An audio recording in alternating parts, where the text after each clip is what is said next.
The Americans didn't create the M1 Carbine for frontline heroes. They built it so that cooks, drivers, and radio men would stop being easy targets and have a fighting chance to survive an ambush. Until 1941, the US Army had a massive gap in its arsenal. The standard Colt 1911 pistol required months of training to master, while the M1 Garand rifle weighed nearly 11 pounds, 5 kilograms, and was far too bulky for someone hauling signal wire or wrestling the steering wheel of a truck. The Army issued a specification for a light rifle, PDW, personal defense weapon, that had to weigh half as much as the standard issue but still reliably drop an enemy at ranges a pistol couldn't touch. The result exceeded all expectations. The compact 36-inch, 90 centimeters carbine was so successful that paratroopers, scouts, and officers immediately claimed it for themselves. Instead of a heavy oar strapped to their back, soldiers gained a tool that didn't snag on parachute risers or jungle vines, allowing them to snap to the shoulder and open fire instantly where a standard rifle would have been a liability. It was the world's first true personal defense weapon concept, proving that compactness could be deadlier than brute power. This cartridge is often called an overgrown pistol round, but in reality it was born to punch through where ordinary bullets simply flattened out in frustration. A unique ammunition type was created for the M1 Carbine, the .30 carbine. This wasn't a scaled-down version of a high-powered rifle round, but rather a radically boosted pistol round. The rounded bullet, weighing about 110 grains, 7 grams, looked like a Mauser or Luger round, but packed 3 times the muzzle energy. This shape was perfect for short to medium ranges. It delivered its full shock impulse to the target without zipping straight through like pointed rifle bullets often did. Despite the mockery from large-caliber enthusiasts, this round allowed soldiers to hit targets reliably, where a submachine gun was already spitting into the dirt and a full-sized rifle was overkill. It didn't have the power to hunt elephants, but it had more than enough to stop any adversary at the distance of 2 football fields. To achieve record-breaking lightness, the Americans had to literally shave the meat off the barrel, balancing on the edge between reliability and critical overheating. The M1 Carbine's 18-inch, 457mm barrel is a masterpiece of weight saving. Unlike the heavy, thick-walled barrels of traditional rifles, it used a lightweight profile with 4 right-hand grooves. The key trick was the gas port placement. Designers positioned it extremely close to the chamber, where gas pressure is at its peak. This allowed for an incredibly short and light gas piston, avoiding the clutter of long tubes running over the barrel. Despite its slender build, the barrel handled the stress beautifully. The intermediate .30 carbine round didn't wear the bore nearly as fast as rifle magnums, preserving the weapon's service life while maintaining phenomenal maneuverability. The Americans proved that a barrel doesn't have to be a crowbar to deliver lead accurately and quickly to its destination. To keep the rifle from rotting in the jungle or jamming from sand, the Americans utilized technologies that turned fragile wood and steel into an indestructible tool. Every metal part of the M1 Carbine underwent a process called parkerizing. Not just a coat of paint, but the creation of a protective phosphate layer on the steel's surface. This coating didn't just hold oil like a vice, it also eliminated tactical glare, which was critical for recon missions. The stock was carved from solid walnut or birch, selected for maximum density so the lightweight frame wouldn't crack under harsh conditions. This combination made the carbine incredibly resilient. While European weapons suffered from corrosion in the humid jungles of the Pacific, the parkerized carbine kept chugging along. The Americans created a weapon that was lighter than a bucket of water, yet resisted corrosion and wear better than the heavy steel monsters of the old school. American engineers turned a simple oil container into a critical component, without which the rifle would literally fall apart. There are no extra holes in the M1 Carbine stock. Everything serves a purpose. On the right side, there is a pass-through slot that looks like a strange design quirk. In reality, that is where the cylindrical steel oiler is inserted. It plays a dual role. First, it's an emergency reserve for cleaning the weapon in the field. Second, it acts as the physical axis for the sling loop. This solution allowed them to ditch extra swivel mounts and screws that would have added weight and snagged on gear.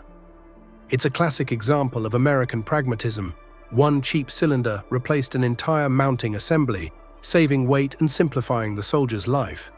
While others were designing complex mounts and separate pouches, the carbine's designers simply hammered the oiler into the stock, making it an indispensable part of the weapon. At 5.2 pounds, 2.4 kilograms, this carbine weighed less than a fully loaded modern laptop, allowing the soldier to perform the impossible on the battlefield. The unloaded weight of 5.2 pounds was the M1's killer feature. For comparison, a standard M1 Garand weighed nearly twice as much. This extreme lightness allowed a soldier to instantly shift their sector of fire, shoulder the weapon in a fraction of a second, and, most importantly, effectively fire the carbine with one hand. This saved the lives of drivers who had to shoot out of a cab window or wounded troops whose other arm was out of action. The weapon didn't exhaust the soldier on mile-long marches, and in close quarters, it became a lightning-fast tool that reached the line of sight far quicker than an enemy's heavy oar. The Americans created a semi-auto that competed with submachine guns in weight while maintaining the accuracy and range of a full rifle. Inside this carbine is a mechanism that runs so smoothly the shooter barely feels the movement of heavy parts, turning every shot into pure pleasure. The M1 Carbine's action is gas-operated, but with one vital twist: a short-stroke gas piston. Unlike long-stroke systems that move the piston and bolt carrier the entire length of the action, this piston delivers a sharp, short tap to the bolt carrier and stops. This minimizes the movement of mass inside the weapon, reducing vibration.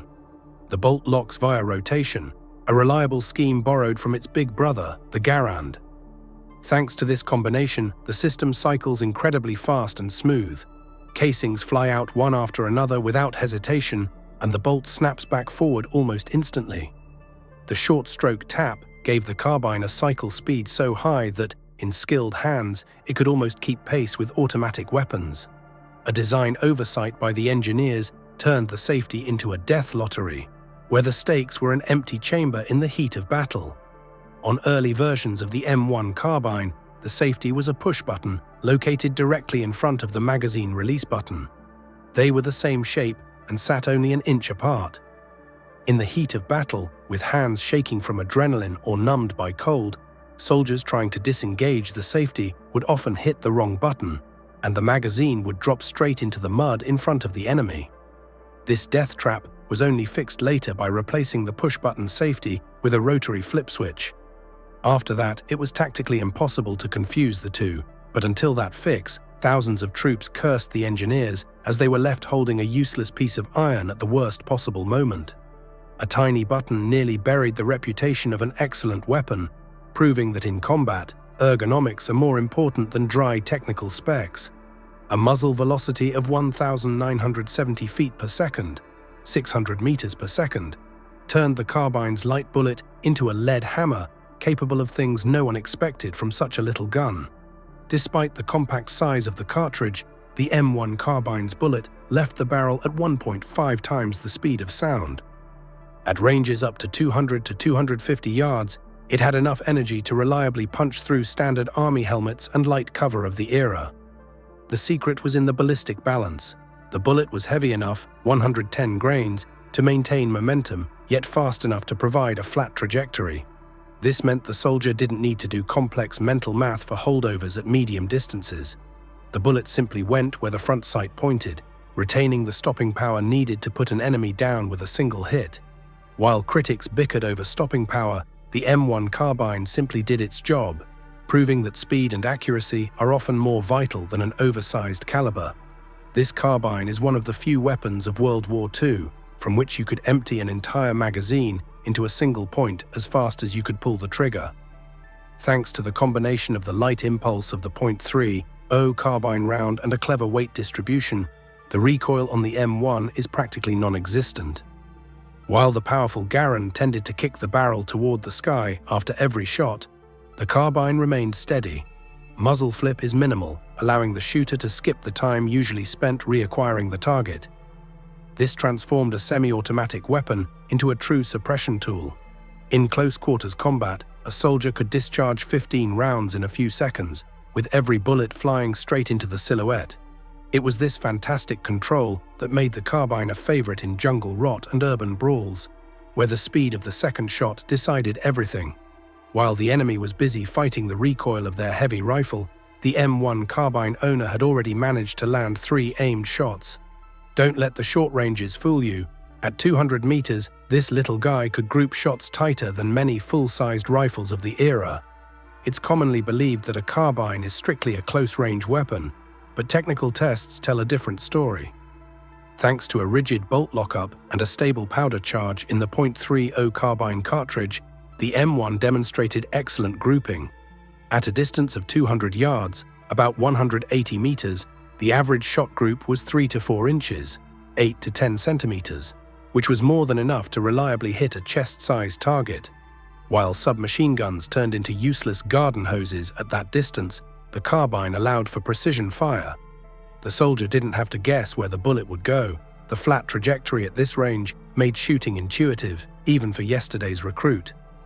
The M1 Carbine blurred the lines between classes, proving that a compact weapon could be a surgically precise instrument rather than just a tool for shooting in that general direction. While the rest of the world struggled with 5-round clips and shoving cartridges in one by one, the American soldier simply clicked a magazine and kept raining lead on the enemy. The M1 Carbine featured a feeding system far ahead of its time. Detachable box magazines holding 15 rounds, and later 30 for the M2 model. Unlike the Garand, which had to be reloaded with 8-round en-block clips, and usually only when empty, the carbine allowed for a fresh mag at any moment. The release button was located right under the index finger of the right hand. The magazine dropped under its own weight, and a new one slammed into the well in a second. This provided a colossal advantage in fire density. While the enemy was frantically fumbling with a bolt or a stripper clip, the M1 owner always had twice as many rounds readily available and reloaded 3 times faster. It was a true ergonomic revolution. The 15-round magazine made the carbine the toothiest and fastest-firing semi-auto of World War II.